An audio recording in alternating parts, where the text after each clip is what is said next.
एक समय की बात है, एक छोटे से गांव में राम और सीता नाम के कपल रहते थे। उनका एक अर्जुन नाम का बेटा था, जिसकी शादी रिया नाम की लड़की से हुई थी।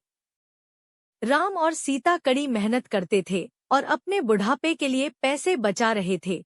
रिया बहुत लालची लड़की थी और हमेशा अपने लिए और चीजें चाहती थी। जैसे जैसे साल बीतता गया, रिया का लालच और बढ़ता गया। वह अपने पास रखे चीजों से कभी संतुष्ट नहीं रहती थी। वह हमेशा अपने सास-ससुर से महंगे तोहफे मांगा करती थी और उनके बचाए हुए पैसों में से भी कुछ हिस्सा अपने लिए मांगती थी। राम और सीता बहुत ही अच्छे पेरेंट्स थे, इसलिए उसकी सारी जरूरतों को पूरा करते थे ताकि परिवार में शांति बनी रहे।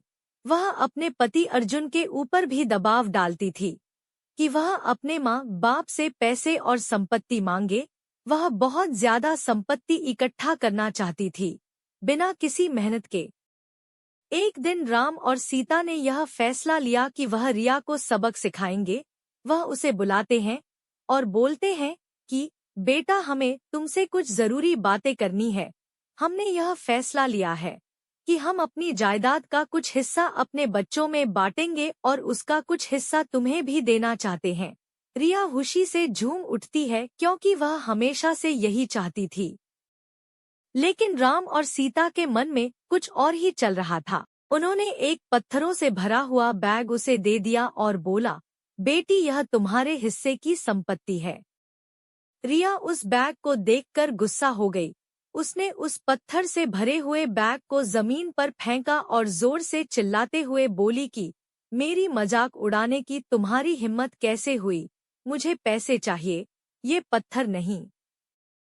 राम और सीता ने शांत तरीके से उसे समझाया और बोले, रिया, सच्ची संपत्ति सिर्फ पैसे और चीजों के बारे में नहीं है। यह प्यार, दया और जो कुछ भी तुम्हारे पास है उसके लिए आभारी होने के बारे में है।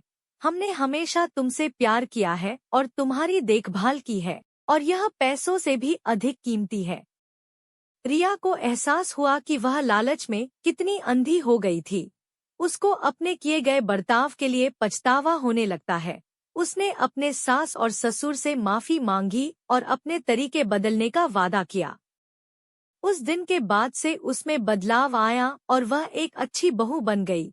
रिया के बदलाव की बात पूरे गांव में फैल गई और सभी ने एक बेहतर इंसान बनने के लिए उसकी प्रशंसा की। रिया अपने परिवार का ख्याल रखते हुए और उनके बीच मिले प्यार के लिए आभारी होकर हमेशा खुश रहने लगी।